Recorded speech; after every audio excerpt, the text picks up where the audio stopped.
This week is Banned Book Week. We look to celebrate the freedom to read these banned and challenged books. Here are just a couple books that we have grown to love and also those that have shaped us and our lives.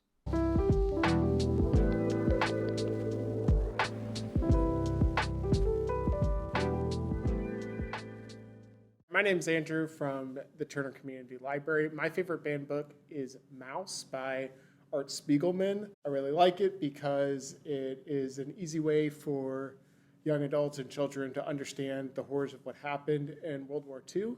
And I don't think it should be banned because it's important for people to know what happened and not try to erase the evil that's gone on in our world. Hi, I'm Jody from Turner.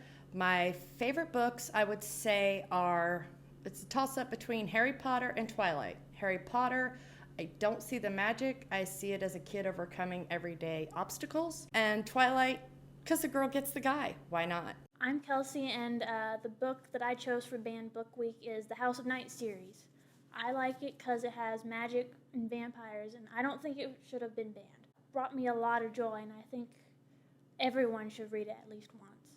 Hi, my name is Anna, and my favorite banned book would be Where the Wild Things Are.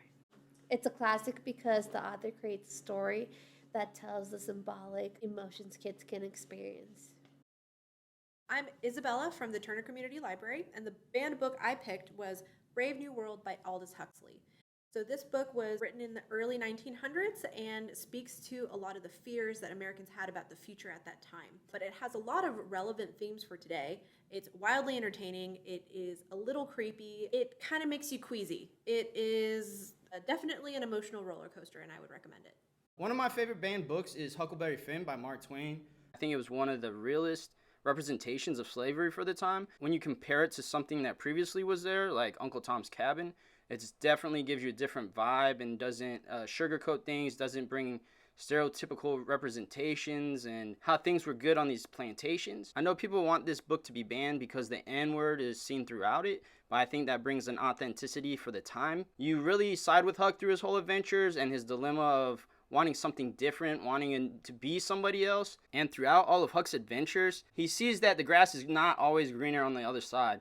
Things get worse and worse for him when he thinks things are going to get better. He has a dilemma over his friend Jim, who's a runaway slave, which is seen as a sin in the South if you were trying to harbor somebody that was a runaway slave. And then near the end of the book, it comes to a head. Huck has to either let Jim stay enslaved or commit the biggest sin ever and try to free him. And the reason why this is so bad is he feels like he's going to be cursed to hell if he tries to free Jim. As a young person, it's a lot to go against religion, God, and societal norms to do something that's right. And in the end, that's what Huck decides to do. He decides to free Jim even if he's going to go to hell. And you got to commend the kid for doing that. And also Mark Twain in doing the same thing by going totally against society and the South at that time and saying this is wrong and this shouldn't be the way things are. So Mark Twain was able to put that thought out there that may have affected somebody to want to change the way things were.